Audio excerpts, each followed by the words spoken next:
열왕기하 11장으로 들어갔습니다. 1절부터 3절까지. 아하시아의 모친 아달랴가 그 아들의 죽은 것을 보고 일어나 왕의 씨를 진멸하였으나 요람 왕의 딸 아하시아의 누이 여호세바가 아하시아의 아들 요아스를 왕자들의 죽임을 당하는 중에서 도적하여 내고 저와 그 유모를 침실에 숨겨 아달랴를 피하여 죽임을 당치 않게 한지라. 요아스가 저와 함께 여호와의 전에 6년을 숨어 있는 동안에 아달랴가 나라를 다스렸더라. 자, 여기 보면 할머니가 자기 아들의 씨를 다 이제 전멸을 시키는 거예요. 희한한 일이 벌어졌습니다. 이렇게 위급한 순간에 요아스라는 아이가 아주 기적적으로 살아서 다윗의 왕조가 그대로 유지가 되었습니다. 근데 그게 왜 그러냐면요, 다윗의 등불이 꺼지지 않게 하겠다는 하나님의 말씀 때문에 그렇습니다. 그 약속 때문에 요아스가 지켜진 거예요. 열왕기상 11장 36절. 그 아들에게는 내가 한 지파를 주어서 내가 내 이름을 두고자 하여 택한 성 예루살렘에서 내 종 다윗에게 한 등불이 항상 내 앞에 있게 하리라. 네. 내 종 다윗에게 한 등불이 항상 내 앞에 있게 하리라. 바로 이 약속 때문에 요아스라는 왕의 씨가 기적적으로 살아남은 거예요. 네. 모든 건 뭐예요 지금? 하나님의 말씀에 의한 결과라고 보면 되는 거예요. 네. 우리는 어떤 경우를 당하든 간에 그분의 말씀을 붙잡아야 됩니다. 그래서 우리는 그 말씀이 선포되는 예배를 아주 사모하고 그리고 귀중하게 여기는 거예요. 그 예배를 통해서 말씀이 선포가 되거든. 그리고 말씀이 붙잡으면 그 말씀이 내 인생을 통해 일을 하시거든. 그래서 예배를 사모하고 또 예배를 귀하게 여기는 것입니다. 열왕기하 8장 19절. 여호와께서 그 종 다윗을 위하여 유다 멸하기를 즐겨하지 아니하셨으니 이는 저와 그 자손에게 항상 등불을 주겠다고 허하셨음이더라. 그래요. 그래서 다윗의 왕자리가 끊어지지 않겠다고 약속하신 그 말씀 때문에 살아난 사람이 바로 오늘 요아스입니다. 그 약속 때문에 살아난 거예요. 그러니까 그 환경 속에서 어떻게 요아스가 살 수 있었는가? 약속의 말씀이 있었다는 거예요. 그 약속이 살린 겁니다. 눈앞의 환경은 아달랴란 여자가 자꾸 좌지우지하는 것 같아 보이는데, 눈에 보일 때는. 그러나 큰 그림은 어디까지나 하나님께서 그리고 계신 거예요, 이게. 눈앞의 환경은 아달랴가 막 하는 것 같은데, 그 여자가 막 그냥 뭐 좌지우지하는 것 같은데, 그러나 그 뒤에 큰 그림은 하나님이 그리고 계시는 거예요. 우리 그걸 봐야 돼요. 눈앞에 무슨 일이 벌어져도 여기에 대한 큰 그림은 하나님이 그리고 계시다. 이게 믿어질 때에 안심되고, 이게 믿어져야 우리 인생을 헤쳐나갈 수가 있어요. 아브라함과 다윗의 자손 예수 그리스도의 세계라. 그래서 하나님의 큰 그림은 다윗의 자손이 계속 왕으로 이어져서 결국 거기서 그리스도가 탄생하는 거라. 그게 큰 그림인 거예요. 그러니까 요아스가 살아야 되는 거지, 그러니까. 큰 그림에서 보면 요아스가 사는 게 맞는 거예요, 지금요. 환경적으로 보면 요아스가 죽어야 되는데 다 죽이려고 그러니까. 근데 큰 그림에서 보면 살 수 있는 거예요, 지금요. 우리도 큰 그림에서 봐야 되는 거예요. 그러면 현재 눈앞의 환경이 아무리 답답하고 어렵고 또 급박해도 살 수 있는 것입니다. 큰 그림이 변하진 않아요. 그래서 바로 그런 하나님의 큰 계획과 섭리가 있었기 때문에 요아스가 왕궁 바로 옆에 있었는데 그 성전이 무려 6년 동안이나 살 수 있었어요. 6년 동안. 모든 것은 눈앞의 현실만 볼 게 아니라 하나님의 큰 그림 속에서 봐야 그래 마음의 여유도 생기고 그리고 견딜 힘도 생깁니다. 지난번 헌금도 그랬잖아요. 무슨 돈 놓고 돈 먹는 식이 아니라 인생의 전체적인 큰 그림에서 봐야 된다고 그랬잖아요. 아무튼 누가 됐든 하나님의 말씀과 그 약속을 믿고 있는 그런 상태라면 그 삶 속에서 뭔가 복잡하고 어렵고 또 아주 인생을 아주 좌지우지할 수 있는 그런 일이 생긴다 할지라도 그것이 나를 움직이는 게 아니라는 거예요, 결국은. 오직 말씀이 이끌고 나간다는 거, 그걸 꼭 명심해야 됩니다. 꼭 명심해야 돼. 눈앞에 환경이 좌지우지되지 말고 환경이 어찌됐든 간에 나를 궁극적으로 끌고 나가는 것은 하나님 말씀이다. 약속이다. 그분의 큰 그림이다. 이걸 믿어야 된다는 거예요. 그래 흔들리질 않아요. 환경 가지고 흔들리기 시작하면요, 정신이 없습니다. 말씀을 붙잡고 가는 한, 그 약속을 믿고 가는 한 어떤 일이 벌어져도 하나님의 우리 인생에 대한, 우리 교회에 대한, 협회에 대한 그림은 바뀌지 않는다는 것입니다. 샘물이 강물되고 강물이 바닷물 된다. 이거 바뀌지 않아요. 그래서 연단과 시험 속에서 오히려 큰 그림이 완성돼 가고 있는 거니까 안심하시기 바랍니다. 요셉이 눈앞에 보이는 환경은 어떻습니까? 뭐 감옥에 들어가 팔려갔죠. 또 그냥 오해받아가지고 그냥 감옥에 들어갔죠. 점점 나빠지는 것처럼 보이잖아요. 그러나 큰 그림에서 보면 점점 하나님의 그림 속으로 가는 거예요, 지금요. 그래서 그술 맡은 관원장 만났고 꿈 해석을 해줬고 바로 앞에 서게 됐고 총리 대신이 되고 그러잖아요. 그러니까 그런 과정을 거치면서 눈앞에 환경은 나쁜 것처럼 보였지만 나중에 보니까 결국 큰 그림에서 보면 정상 코스를 간다 그 말이죠.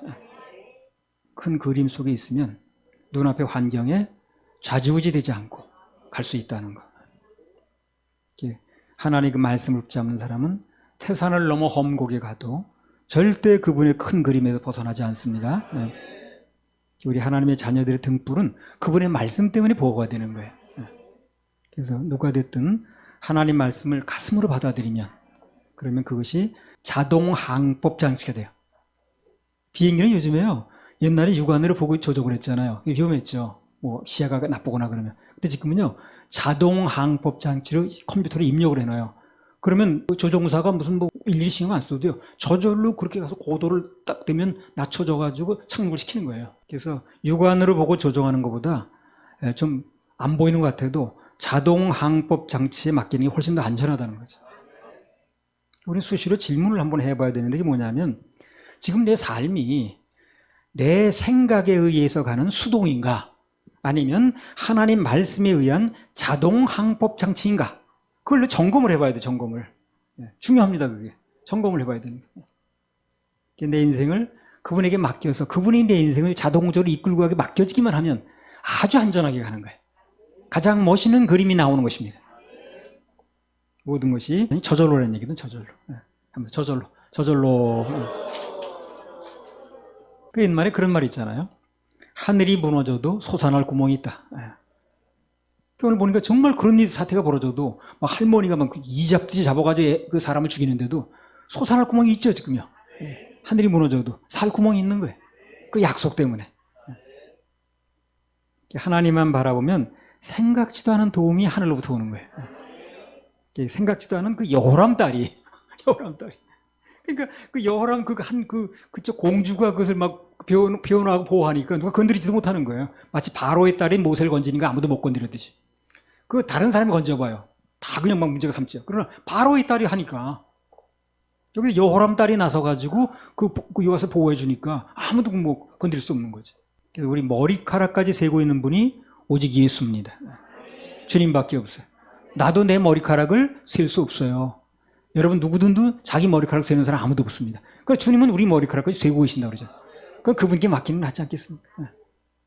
환난과 역경을 당할 때 피할 수 있는 가장 좋은 피난처도 그분 품입니다. 주님 품이에요. 우리 구할 처소는 주님 품이라. 누구든 주님 안에 있는 것만 분명하면 어떤 형편이 있든지 소망을 가지시고 안심하시기 바랍니다. 안심하라. 죽지 아니하리라. 그래요. 그 환난 때 하나님 아닌 것, 다른 것에 피하는 것처럼 어리석은 일이 없어요. 그건 절대 피난처가 되지 않습니다. 도움은 오직 주님으로부터 오는 거예요.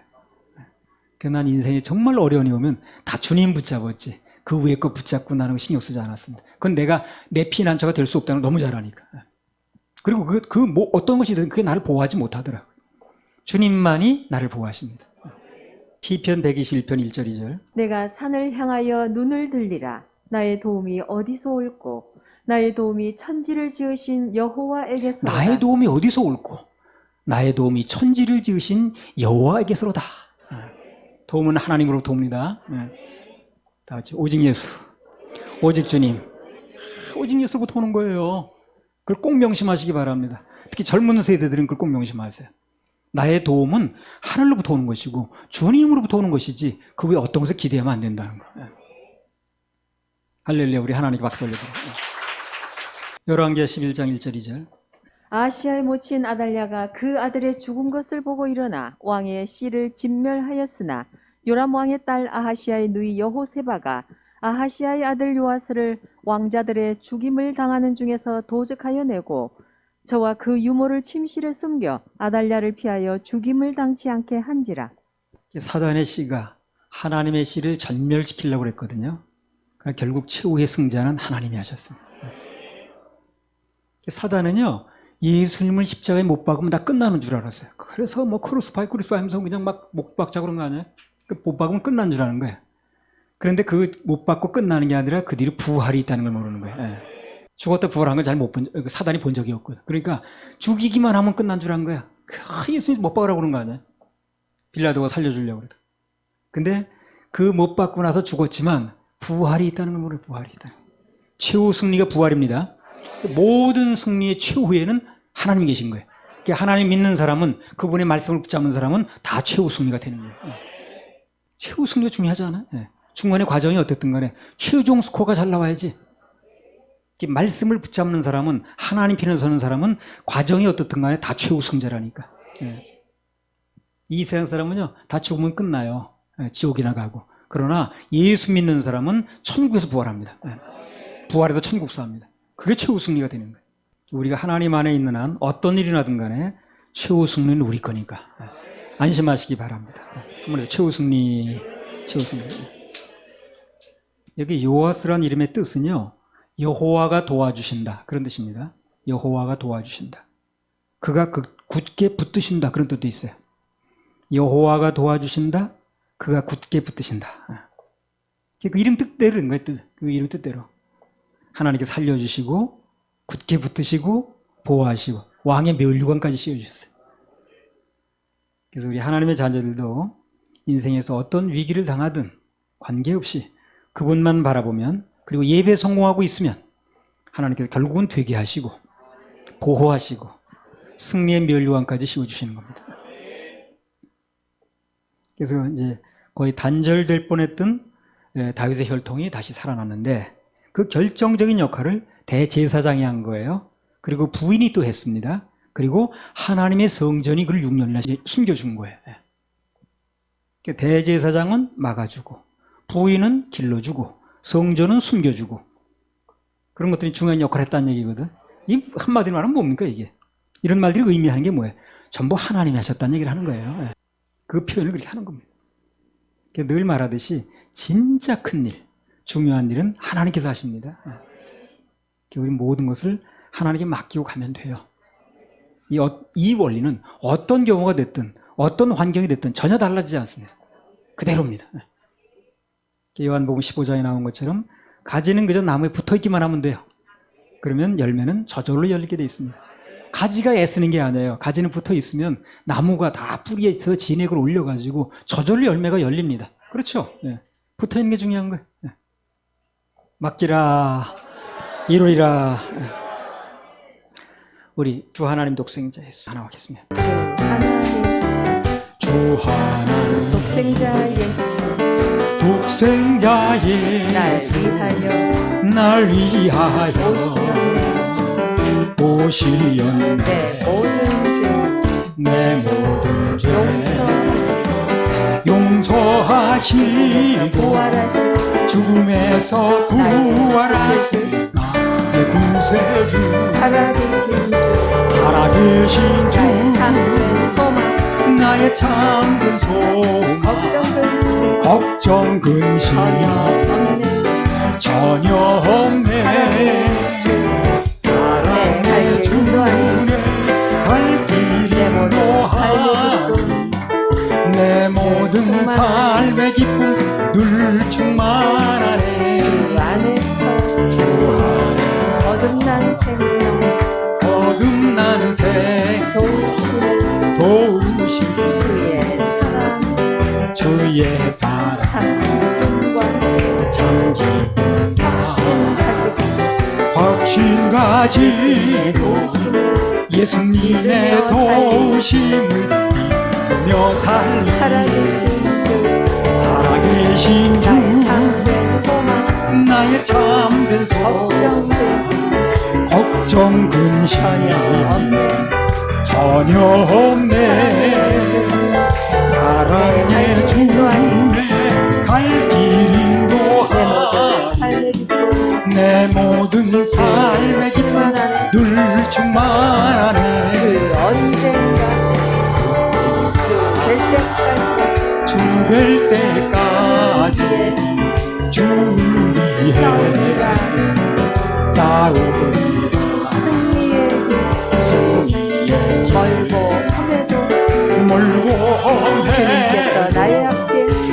주께서 나의 앞길 지켜주시리. 아멘. 살아계신 주 나의 참된 소망 나의 참된 걱정 소망 근심 걱정 근심 전혀 없네.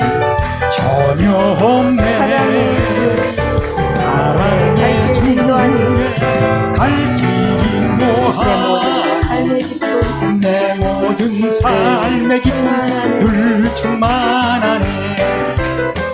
살아계신 주 나의 참된 소망 나의 참된 걱정 소망 근심 걱정 근심 전혀 없네.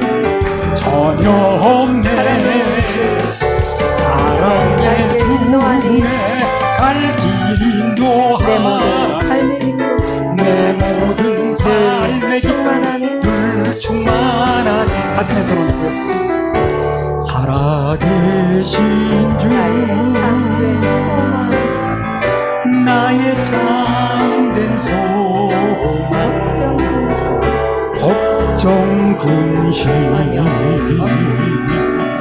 전혀 없네. 아멘. 사랑의 주 사랑의 주 인도하니 갈 길 인도하니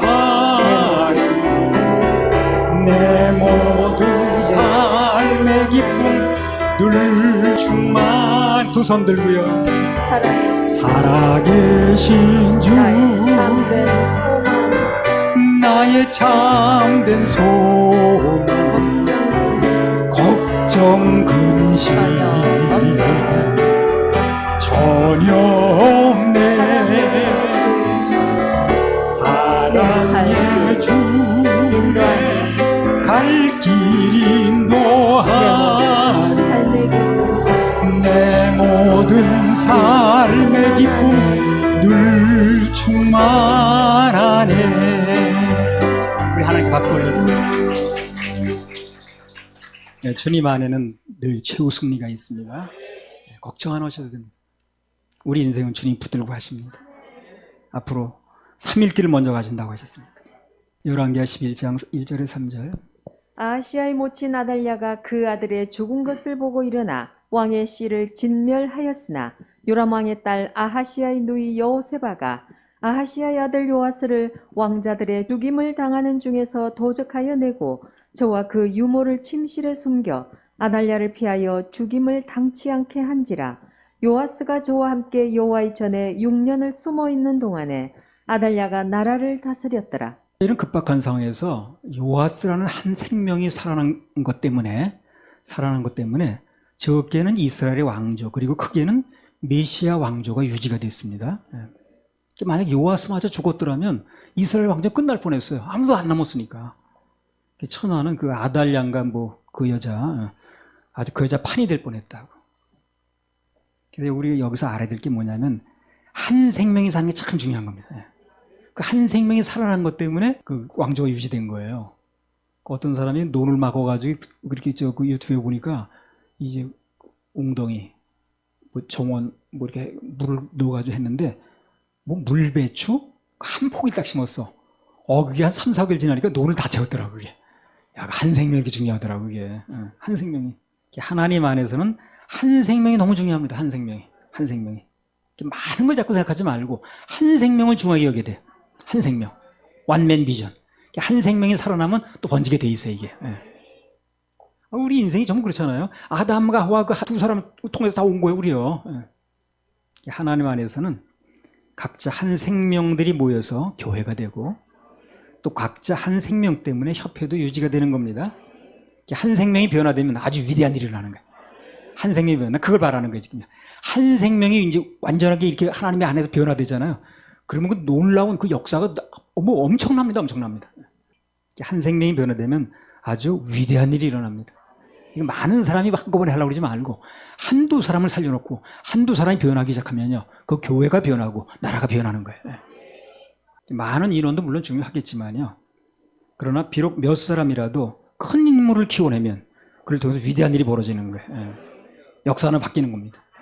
그래서 우리 여기 이 청소년들이 변화되면요. 이 세계를 바꿀 수 있어요. 그 예수님이라는 한 생명이 와가지고 이 세계를 바꿔놓는 거죠. 역대상 15장 11절 12절. 다윗이 제사장 사독과 아비아다를 부르고 또 레위 사람 우리엘과 아사야와 요엘과 스마야와 엘리엘과 암미나답을 불러 저희에게 이르되 너희는 레위 사람의 족장이니 너희와 너희 형제는 몸을 성결케 하고 내가 예비한 곳으로 이스라엘 하나님 여호와의 궤를 메어 올리라. 왜 대제사장을 불렀습니까? 이스라엘 하나님 여호와의 궤를 메어 올리라. 한마디로 뭔가 하나님의 사람을 어깨에 맬 일이 있는 거예요. 그래서 불렀다는 거예요. 그래 하나님의 사람을 불렀다는 건 하나님 보실 때 뭐가 있는 거예요? 맬 일이 있는 거예요. 맬 일이. 맬 일이 있어 부른 겁니다. 그냥 부른 게 아니고. 그래서 하나님이 부름받은 사람은 뭔가 매야 되는 거예요. 그래서 매일 일이 있어. 그것 때문에 불렀다니까 그래. 그래서 왜 사역자에 그렇게 하나님께 특별히 사례비도 뭐 받게 하시고 식사 대접도 받게 하시고 옷도 입혀주시고 하시는 거. 그 이거 뭐겠어요? 하나님께서 메어주신 짐 좀 쳐달라는 거예요. 간단히 말하면. 바로 그겁니다. 하나님께서 짐을 맡겨주니까 그 좀 매달라는 거 아니겠어요? 전에 내가 지방에서 목회할 때 그 아이 때문에 속 많이 썩었습니다. 정말 속 많이 썩었어요. 그때 하나님께 이 말씀을 주시더라고요.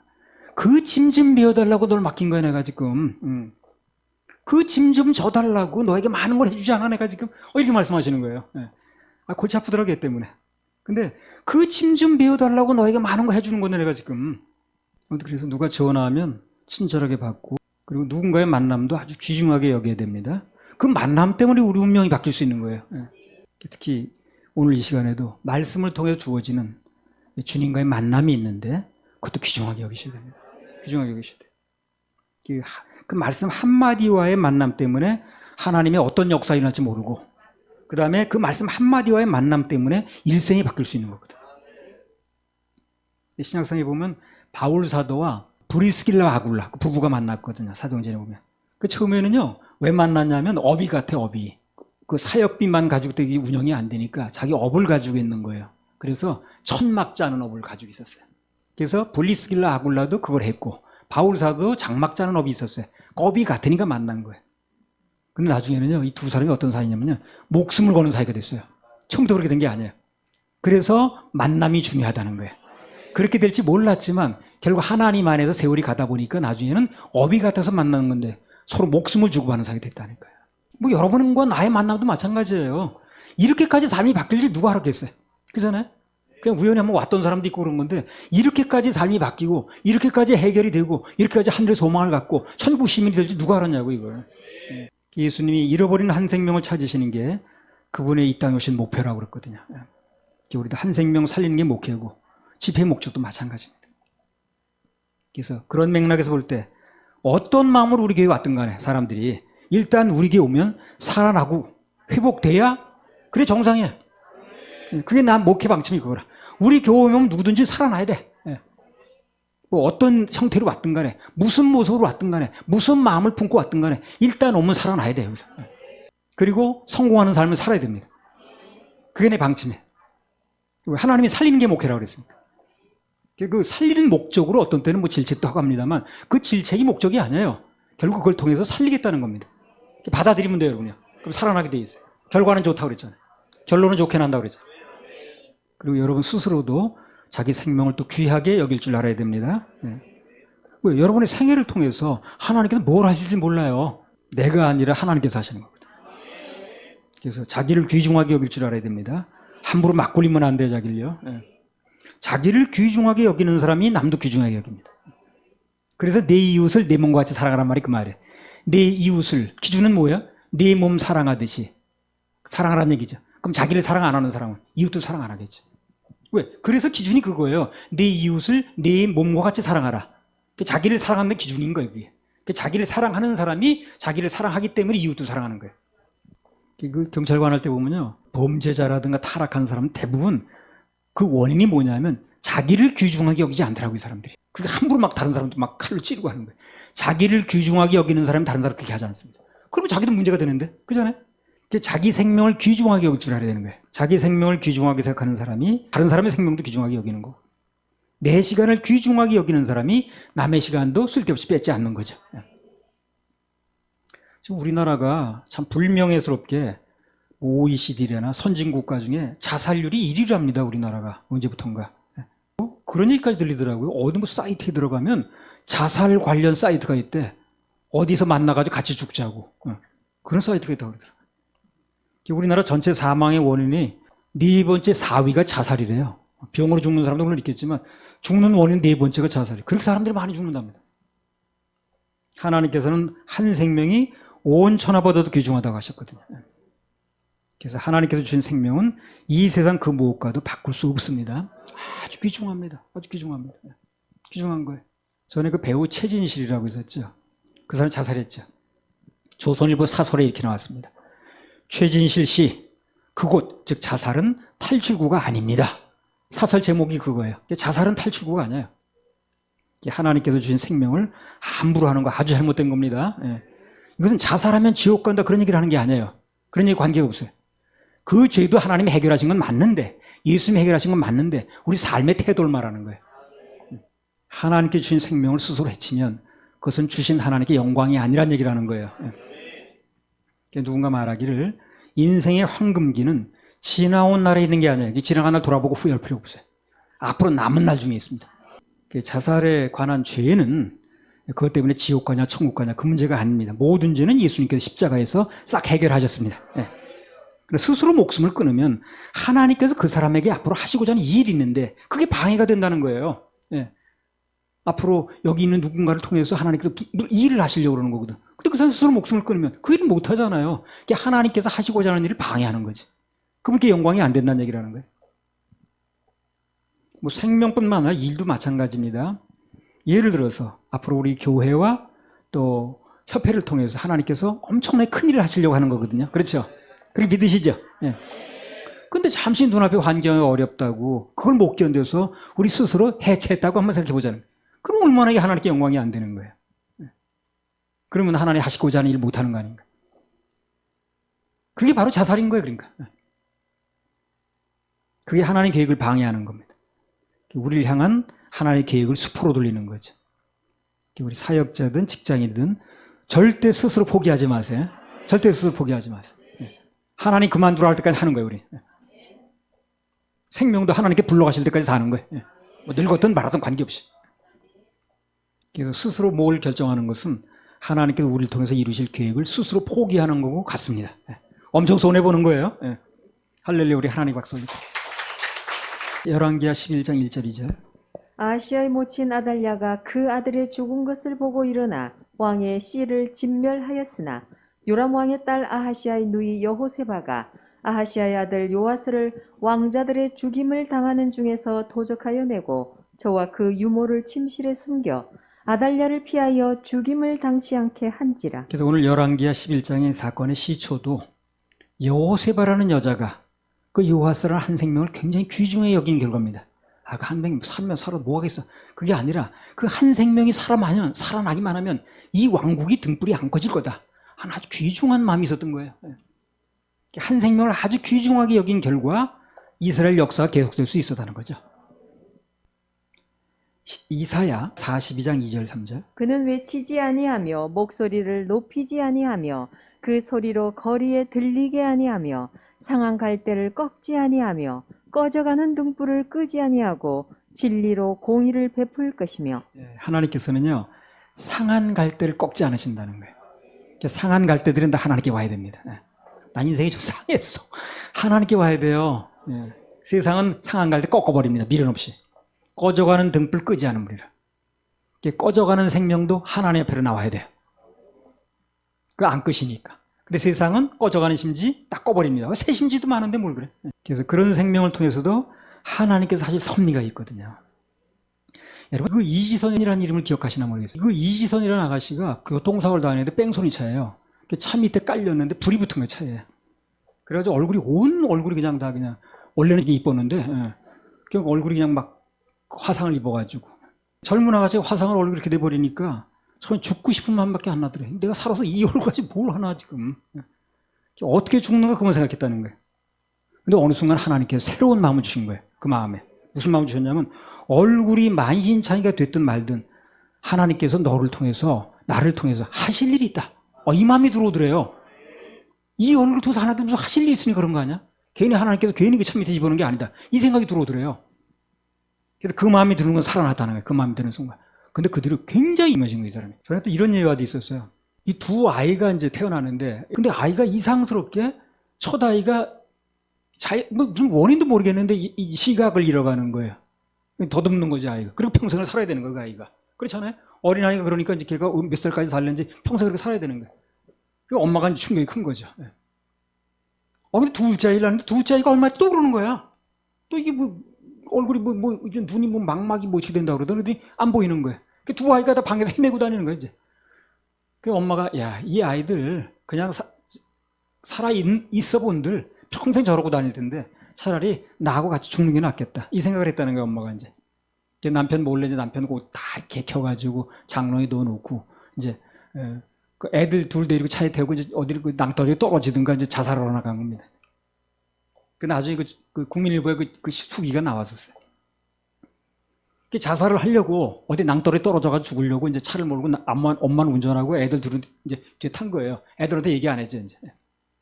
저 아이들 저렇게 평생 저렇게 눈 멀어가지고 저렇게 사느니 차라리 그냥 내가 살아있을 때 얘들 정리하고 죽는 게 낫겠다. 저렇게 그냥 한번 저래서 누가 돌볼 거냐. 하나님이 돌보지 누가 돌봐. 아유. 근데 갑자기 차가 방지턱이 나왔다 그러든가 누가 차가 급정을 했다 그러든가. 그 차가 갑자기 급정을 한 거예요. 예. 그 자기 놀랬죠, 이제. 본능적으로 이제 브레이크를 밟은 거죠. 그랬더니 두 아이가 뒤에 있다가 깔깔대고 웃더라. 재밌다고. 엄마 한번 더 해보라 그러면서. 예. 깔깔대고 웃더라는 거야, 뒤에 앉아서. 전혀 지금 상황이 어떻게 돌아가는 걸 모르는 거야, 얘들이. 그러니까 그냥 재밌다는 거야, 자기네들은. 그 차가 막 저기니까. 순간적으로 그런 생각이 들더라는 거예요. 야, 당사자인 저 아이들이 저렇게 행복해 하는데, 저렇게 좋아하는데, 저 생명을 내가 뺏을 권리가 어디 있는가? 이 생각이 들어가더라는 거예요.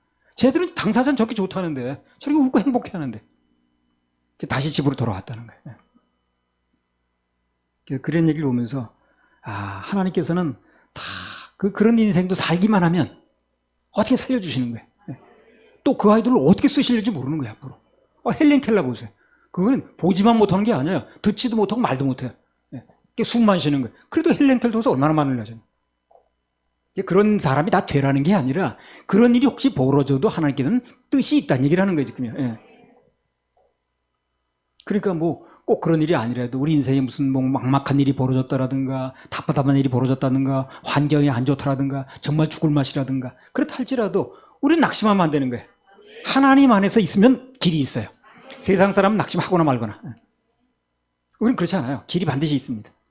그래서 상할 갈대를 꺾지 아니하며 꺼져가는 등불을 끄지 아니하시는 하나님의 심정이 이해될 때 우리는 삶도 사역도 직장일도 원만하게 할 수 있습니다.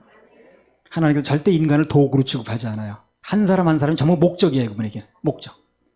우리도 하나님을 내 욕심을 만족시키는 수단으로 대하지 말고 자꾸만 그분 자신을 목적으로 봐야 됩니다. 그래도. 그분 자신이 목적이래야 돼. 예배도 그분 자신이 목적이래야 돼.